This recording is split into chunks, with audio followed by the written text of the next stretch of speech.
Hey there, kiddos. It's me, Mrs. D. Would you like to know how you can develop effective thinking and learning skills?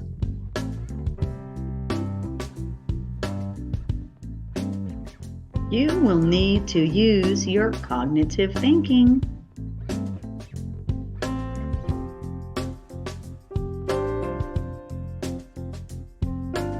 Cognition happens when someone learns new knowledge through experience, thought, and sensory input, the five senses. When you use this cognition to help you understand things, it's called cognitive thinking. Cognitive skills are used to comprehend, process, remember, and apply incoming information.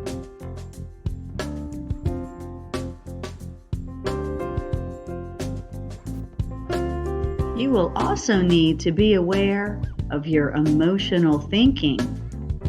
But why? Emotional thinking means that you can't tell the difference between what's real and what you're feeling.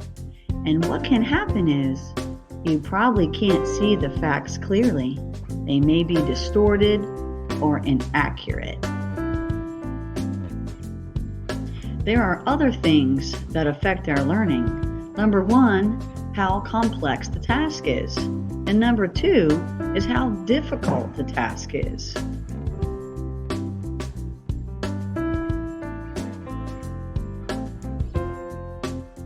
You know, complexity and difficulty sound like the same thing, but they're different.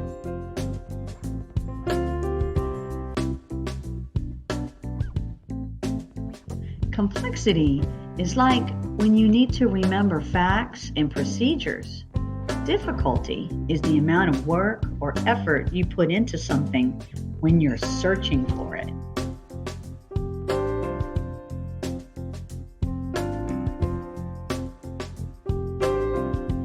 Hey kiddos, remember your depths of knowledge wheel located in your science notebook? Well, this is from a very important man called Dr. Bloom. He created a knowledge wheel called Bloom's taxonomy. But why did he do it? Well, I guess Dr. Bloom did it to promote higher level thinking. Let's take a look at some of Dr. Bloom's levels that we're already familiar with. Let's take a look at a few of these. We have create, evaluate, analyze, apply, understand, and remember.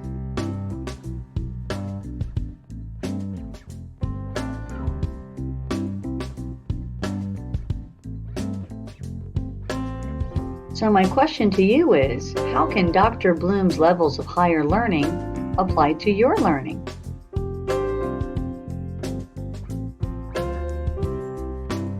Here's how Bloom's taxonomy applies to your learning. Before you can understand a concept like the rock cycle, you must remember it. To apply a concept, you must first understand it. In addition, in order to evaluate a process like the scientific method, you must have to analyze it. To create an accurate conclusion like your science fair project, you must have completed a thorough evaluation. So here are two activities we are going to do to improve your thinking and brain function.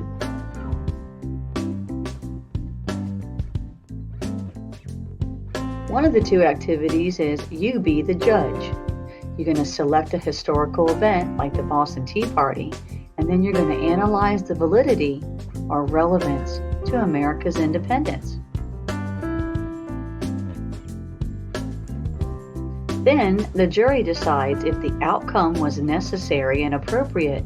If need be, adjustments are then made to the historical outcome.